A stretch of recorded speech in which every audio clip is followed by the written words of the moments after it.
Welcome to a world beyond words. වෘකයා සහ කුමරියගේ කතාව.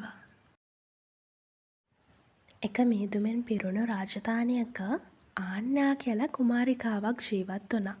මෙයා සත්තුන්ට හරිම ආදරෙයි. සිංහයෝ, කොටි, නරි වගේ භයානක සත්තු පවා මේ කුමාරිකාවට කීකරුව හැසිරුණා. ඉතින් මේ විදියට මේ කුමාරිකාව සත්තුන්ට ආදරෙන් ඉද්දී එක දවසක් මෙයාට දැනගන්න ලැබෙනවා හරිම අසුභ ආරංචියක්.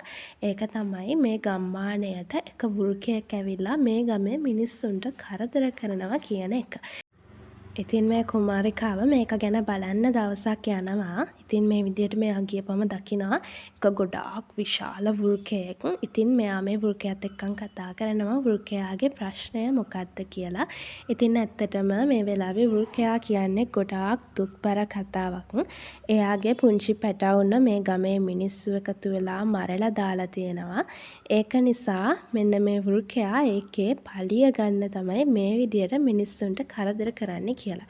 ඉතින් මේ කුමාරිකාව පොරොන්දු වෙනවා වෘකයාට ආයෙමත් කවදාවත් ඒ වගේ දෙයක් සිද්ධ වෙන්නේ නැහැ. ඒක නිසා අනිත් මිනිස්සුන්ට කරදර කරන එක නවත්තන්න කියලා. ඉතින් මේ වෘකයාත් මේකට කැමති වෙනවා. අන්තිමේදී කුමාරිකාව ටික දවසක් ඒ වනයේ ගත කරලා ආයෙමත් මාලිගාවට එනවා. ඉතින් මෙයා මේ විදියට ආපුවම දකිනවා මේ ගම ඇතුලේ ඉන්න සත්තුත් ගොඩාක් බය වෙලා හැංගිලා තමයි ඉන්නේ කියලා.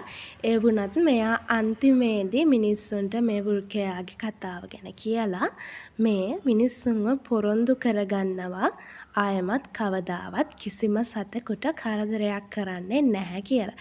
ඉතින් මිනිස්සුත් මේකට කැමති වෙනවා. අන්තිමේදී මේ කුමාරිකාව එයාගේ ජීවිතය වෙනදා වගේම සතුටින් ගත කරගෙන යනවා. ඉතින් අපිට මේ කතාවෙන් ඉගෙන ගන්න තියෙන දේ තමයි මේ ලෝකේ සත්තු කියන්නේ අපි වගේම තවත් ජීවීන් කොට්ටාශයක්.